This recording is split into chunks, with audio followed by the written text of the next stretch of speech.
Okay, so went through several CO2 caplets before I get it all figured out for the air leaking. It's set right about,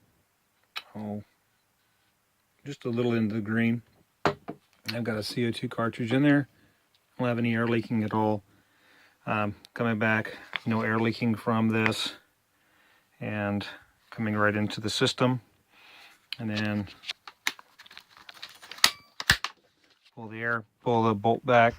Little tight, little hard to pull, but it's not as hard as a lot of spring rifles. But I don't have any air leaking at all, and that's pretty much the sound that you're going to get from this. So let's see if I can turn this. Now, I need 3 hands or a regular video camera with a mount. But so you still have a lot of pressure in there. I did not really see any. See if I can charge it back and see if I can keep an eye on it.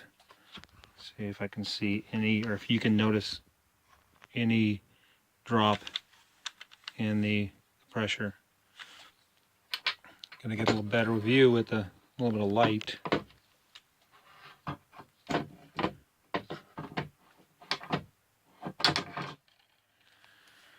Okay, so let me see, a little bit closer. So it's not sure what the FPS on this would be, but that's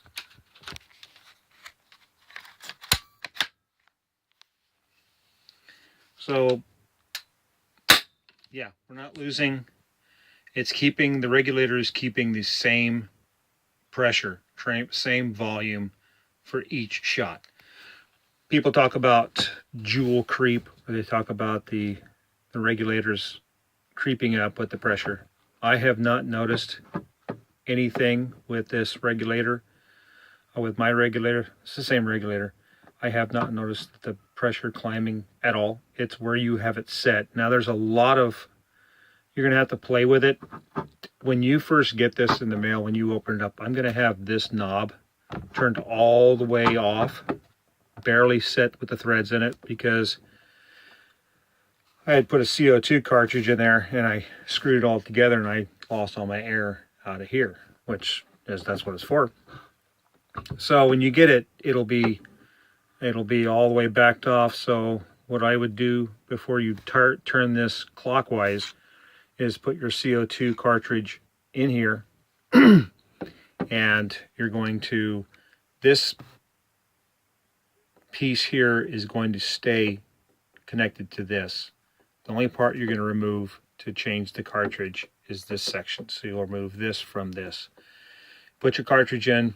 This will stay backed off.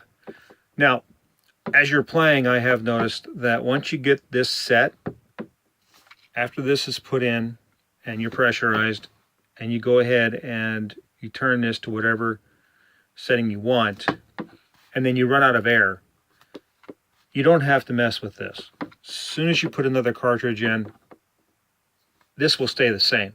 So you won't have to do any adjusting. So I had it chronoed my first game about 495, and then I had one game where I was just like 550.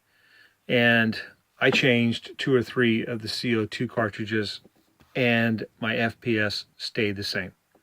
So it'll take a little bit getting used to, little tinkering around with, but as long as you remember if you still have air in it and you remove this, you're going to get the air leaking out of here and right out the bottom. I think it's going to come out here first. But then you'll have to, I'm going to send you all the seals and the O-rings, so you'll have plenty of extras, because I don't play that much. So, but when I do play, you know, I should be fine. Okay, so it's all put together. Got the quick release, and